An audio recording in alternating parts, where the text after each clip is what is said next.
जब भारत गुलामी की जंजीरों में जकड़ा हुआ था, जब अंग्रेजों का डर हर गली कूचे में फैला था, उसी समय 28 सितंबर 1907 को पंजाब के लायलपुर जिले के एक छोटे से गांव बंगा में एक बच्चे ने जन्म लिया। नाम रखा गया भगत सिंह। जिस घर में उनका जन्म हुआ, वहाँ देशभक्ति विरासत में मिलती थी। उनके पिता किशन सिंह और चाचा अजीत सिंह पहले से ही अंग्रेजों के खिलाफ आंदोलनों में शामिल थे। इसलिए भगत सिंह ने बचपन से ही आज़ादी की बातें सुनी, आज़ादी के सपने देखे। कहा जाता है, जब भगत सिंह बहुत छोटे थे तो वे खेतों में खेलते हुए बीज बोते और कहते, मैं बंदूक उगाऊंगा ताकि अंग्रेजों को भगा सकूं। यह एक बच्चे की मासूम बात नहीं थी, यह आने वाले तूफान का संकेत था। 1919 का साल आया। जलियांवाला बाग हत्याकांड। नन्हे भगत सिंह उस जगह गए जहां सैकड़ों निर्दोष भारतीयों का खून बहाया गया था। उन्होंने वहां की मिट्टी को मुट्ठी में भरकर अपने दिल से लगा लिया। उसी दिन उनके मन में एक ही बात बैठ गई, अब आज़ादी बिना बलिदान के नहीं मिलेगी। भगत सिंह पढ़ाई में बहुत तेज थे। उन्होंने लाहौर के नेशनल कॉलेज में पढ़ाई की।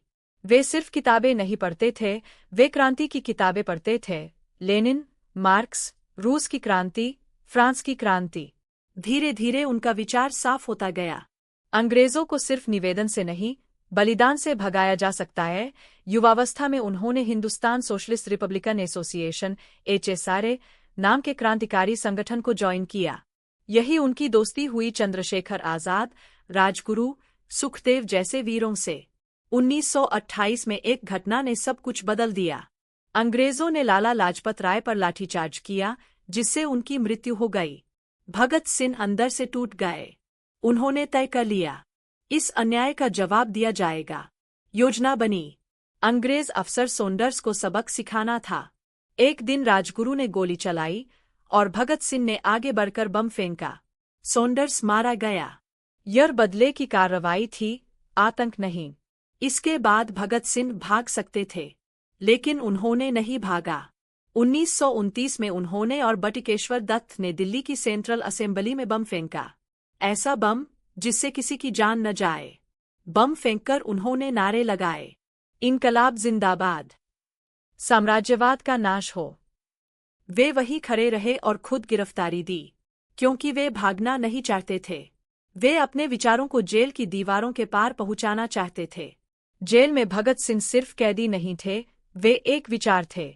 उन्होंने लंबी भूख हड़ताल की ताकि भारतीय कैदियों को सम्मान मिले।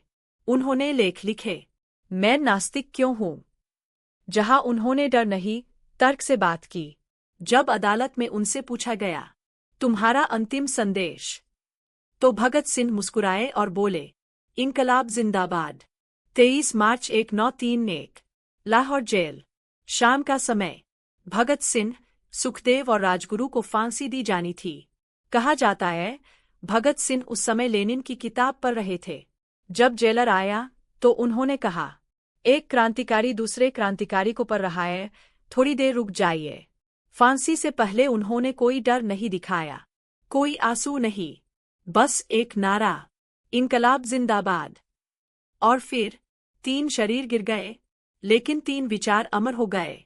भगत सिंह सिर्फ 23 साल के थे, लेकिन उन्होंने भारत को यह सिखा दिया कि आज़ादी सिर्फ मांगने से नहीं, बल्कि समयने, लड़ने और बलिदान देने से मिलती है।